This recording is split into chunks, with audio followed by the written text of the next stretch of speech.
All right, starting out conference play, 4-0. We'll start with an opening testimony statement from Coach Dan D'Antoni. I just want to give a public announcement and let y'all know this is going live out there. So if you ask a dumb question, it's on you. I'm going to point you out.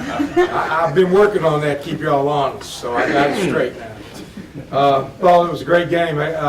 Coach has done a super job in 1 year down there. They play with a way of playing with a rhythm, and they did it well. They made tough shots. Their shots percentage is much better than when they came in here. And I know our defense was good. It was outstanding. We had 32 points off turnovers. That's the difference in the ball game. John and CJ led the way, as they have to, and they got to be consistent with it, and they have to shoulder that responsibility. But I was proud of them. It takes all the entire team to beat a team like this, and everybody got on the floor from George all the way through.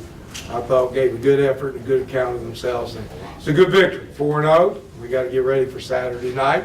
We've got to get our crowd back to where we're filling this place all the way to the rafters on all sides. So that's all I got to say. What do y'all got to say? Be careful. Especially you, Chuck. I'll call you out. Obviously, Coach, you get those two guys with roughly 30, you're going to be a tough out. Yeah, anytime we get up over 35% from the three-point line, and CJ and John are going, it's tough. It's tough on the team. We got a good little ball club. They're fun to watch. They're fun to coach, and I'm sure they're fun to watch. And we played well tonight. We had to, because that team played extremely well too. Is this kind of how you've envisioned this team kind of putting things together? Well, that's really, going back way back to my high school teams. That's the way we were. We were aggressive defensively. We came down and let fly, shot the three-point. Just basically, really, that's just Soxty high school ball here, which all comes back to hillbilly ball, which started here with no centers really. And, Wells Johnson, we set that little drag screen, they call it now, but we were running that when I was in school. That was our play. Ball come inbound, I get it, come down. Allen Stone would sit the pick. I'd come off, Allen roll, Stone would pop.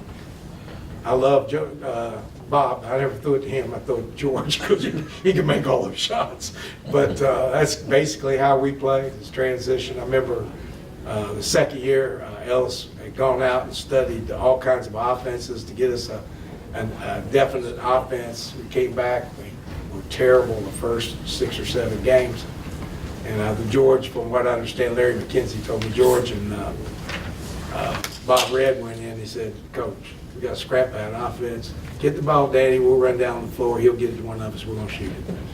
And that's kind of how we play now. It's a little more refined. We got the pick and roll down a little bit better, know how to teach it a little bit better. Timing's better. Better athletes that can go get it. But like I said, it started back with Cam and my dad and all these Southern West Virginia coaches in Eastern Kentucky, all them hillbillies started this type of style. And it's a fun style. You can win with it. Doesn't mean you're going all the time, but you can win with it. When you win with it, it's fun. It's live out there, boys. I might turn that camera on a couple of y'all. Y'all look like radio personalities, not TV. Especially you, Rick.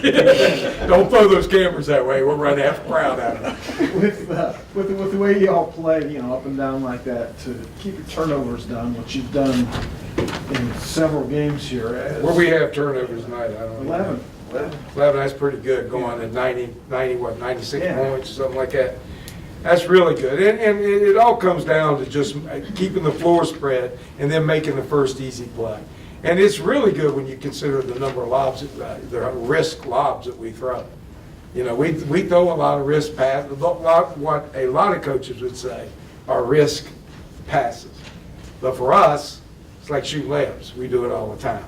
And that's kind of what Steve Nash told me. And said, Dang, I would teach them to the spectacular. Let everybody else coach to the basics, see who wins. It's like, let them stay in that mathematics class, 2 + 2 is 4. You start teaching trigonometry and geometry, and we'll see who wins. So, I did that. That's kind of something I learned from him and from other people. And, these kids or young men come out and put their heart out into it. I hope people appreciate how hard they work. And that's what we are in West Virginia. You work hard, come out. I'm going to start taking Hillbilly Baldwin. It's wild and wonderful. It's wild and wonderful. So that's who we are, and we'll stick with it and see how far it'll take us. Speaking of Steve, do you ever hear from the pros you've coached, watching some of your games and in recent months, years, and they'll text you and say, Coach, that was something that was. Roger Bell's trying to get me a player, and I've talked to him several times. In fact, I almost thought about bringing him up here, to coach. He was close. Jared Jeffries, I talked to. Kenny Atkinson, the coach at the Nets, talked to him a lot. I'm going to put an all call out for David Lee. Of course, Chris Duhon. I talk to Chris all the time.